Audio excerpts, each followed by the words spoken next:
Assalamualaikum warahmatullahi wabarakatuh. Halo anak-anak semuanya, gimana kabar kalian? Semoga kabar kalian dalam keadaan sehat selalu ya.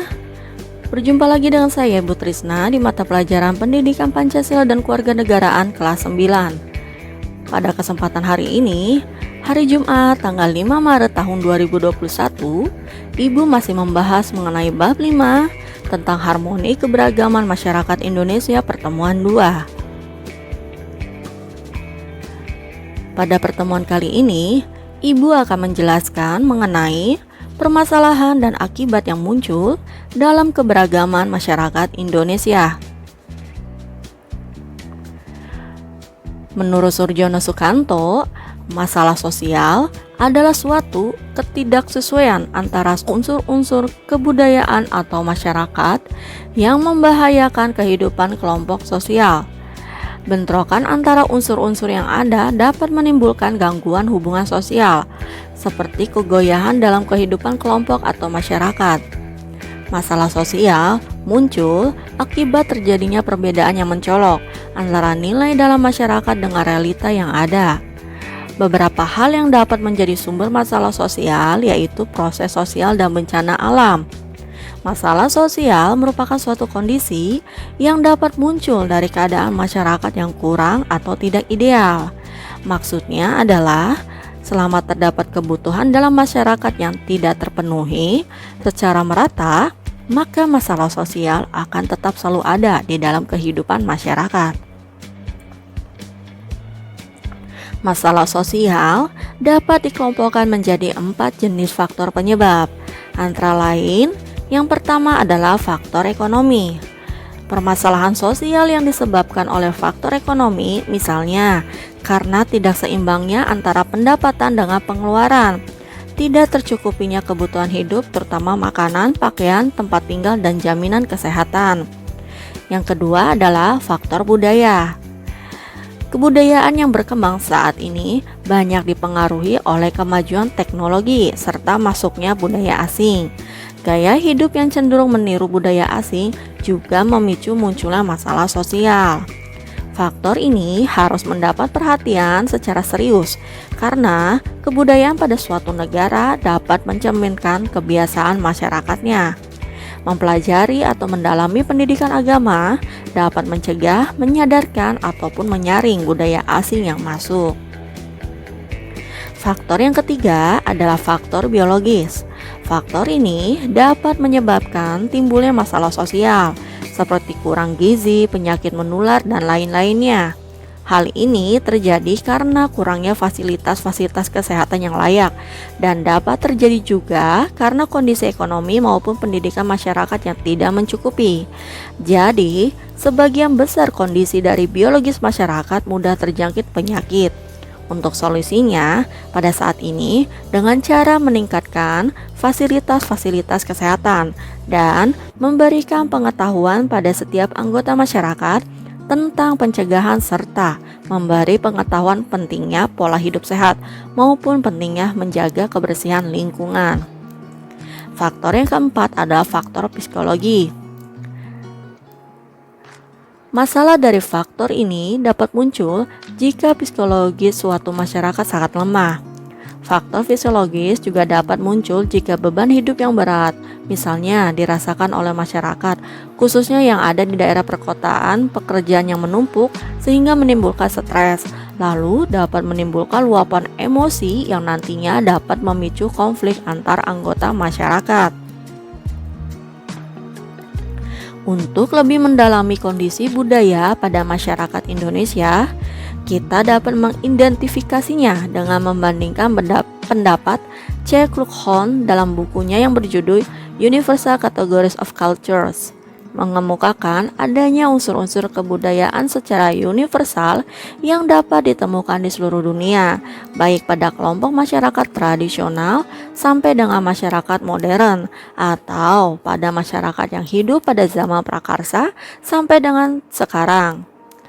Unsur-unsur ini merupakan bagian dari sistem sosial budaya yang terdiri atas hal-hal sebagai berikut. Yang pertama, sistem agama, kepercayaan atau religi, atau upacara keagamaan. Agama merupakan seperangkat aturan dan peraturan yang mengatur hubungan manusia dengan Tuhannya, mengatur hubungan manusia dengan manusia lainnya, dan mengatur hubungan manusia dengan lingkungannya berdasarkan kitab suci. Secara khusus, agama didefinisikan sebagai suatu sistem keyakinan yang dianut dan tindakan-tindakan yang diwujudkan oleh suatu kelompok atau masyarakat dalam menginterpretasikan dan memberi tanggapan terhadap apa yang dirasakan dan diyakini sebagai yang gaib dan suci. Bagi para penganutnya, agama berisikan ajaran-ajaran mengenai kebenaran tertinggi dan mutlak tentang eksistensi manusia dan petunjuk-petunjuk hidup agar selamat di dunia dan di akhirat. Oleh sebab itu, agama dapat menjadi bagian dan inti dari sistem-sistem nilai yang ada dalam kebudayaan dari masyarakat yang bersangkutan.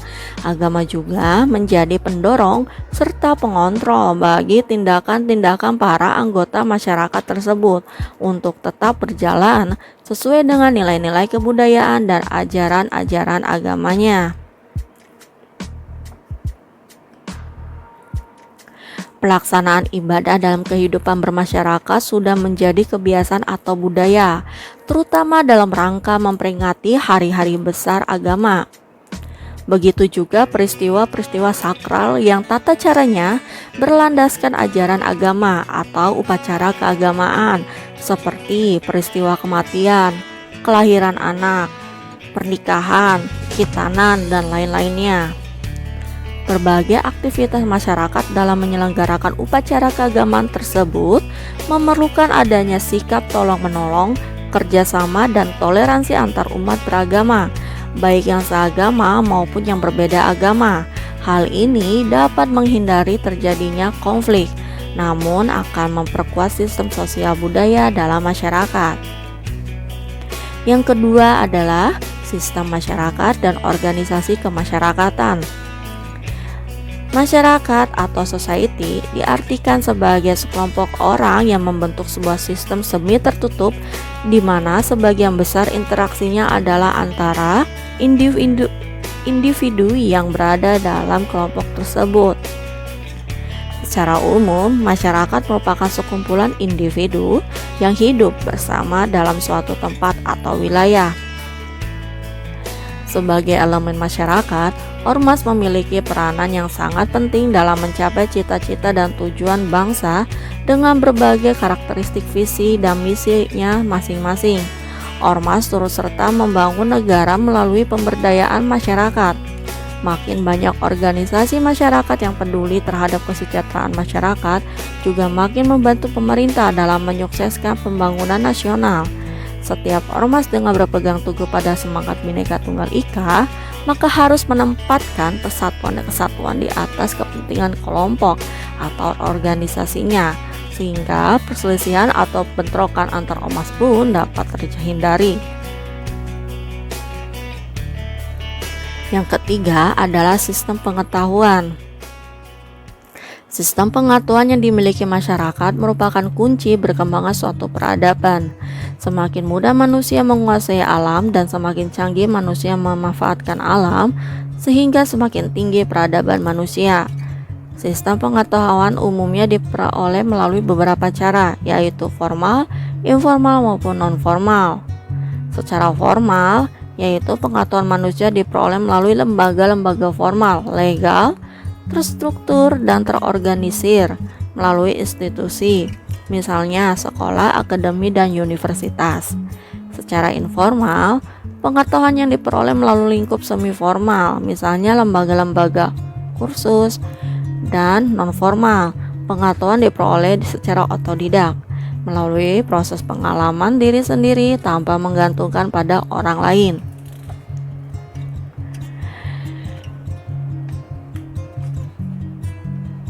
Yang keempat adalah bahasa. Bahasa dipergunakan sebagai media komunikasi untuk menyampaikan segala perlambang kebudayaan antar anggota masyarakat.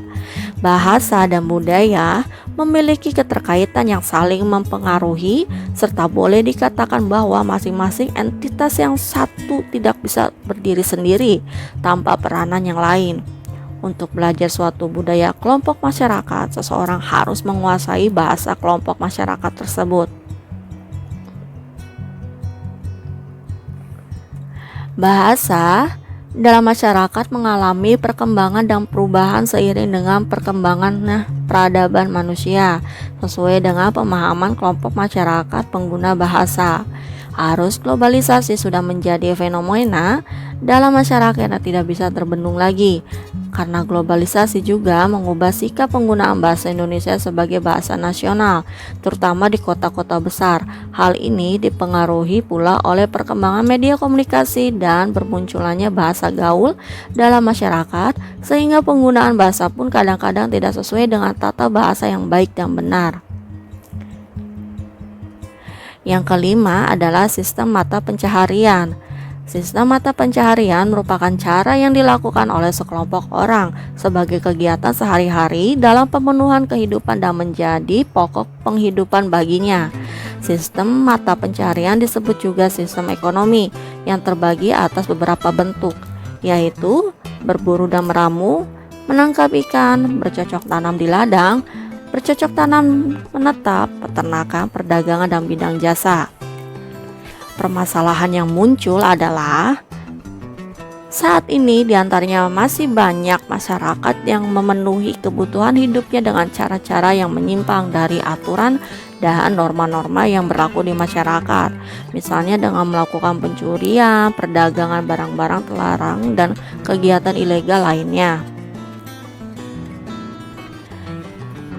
Yang keenam adalah sistem teknologi dan peralatan.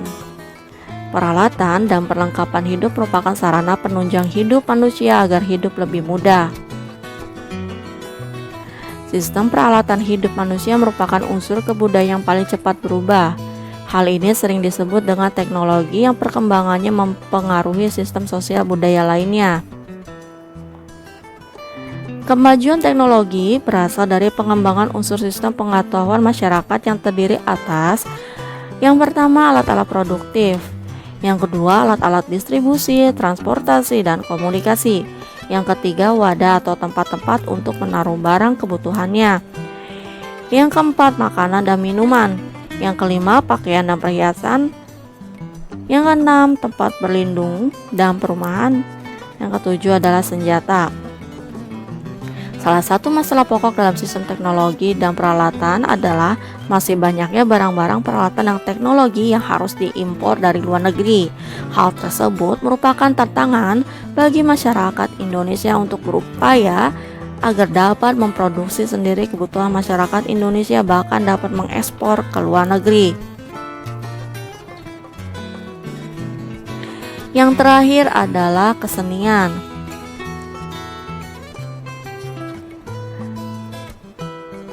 Seni merupakan keseluruhan sistem yang melibatkan proses penggunaan imajinasi manusia secara kreatif dalam sebuah kelompok masyarakat dengan kebudayaan tertentu.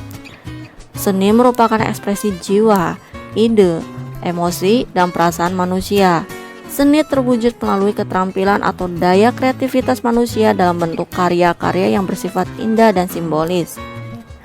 Seni dapat dibagi menjadi 3 bagian, yaitu seni rupa, berupa seni lukis, seni patung, seni ukir. Yang kedua adalah seni sastra, berupa puisi dan prosa. Dan yang ketiga adalah seni pertunjukan, berupa seni tari, seni drama teater, dan seni musik. Setiap daerah di Indonesia memiliki kebiasaan dan adat istiadat sendiri yang diaplikasikan dalam bentuk kesenian dengan tujuan untuk mengeksistensikan diri dan daerahnya. Fungsi seni secara umum yaitu yang pertama sebagai hiburan bagi masyarakat, yang kedua untuk menentukan norma perilaku yang teratur, yang ketiga menambah solidaritas masyarakat, dan yang keempat sebagai simbol komunikasi budaya dengan masyarakat lainnya. Demikianlah pemaparan materi pada pertemuan kali ini. Terima kasih atas perhatian kalian. Sampai jumpa pada pertemuan selanjutnya. Wassalamualaikum warahmatullahi wabarakatuh.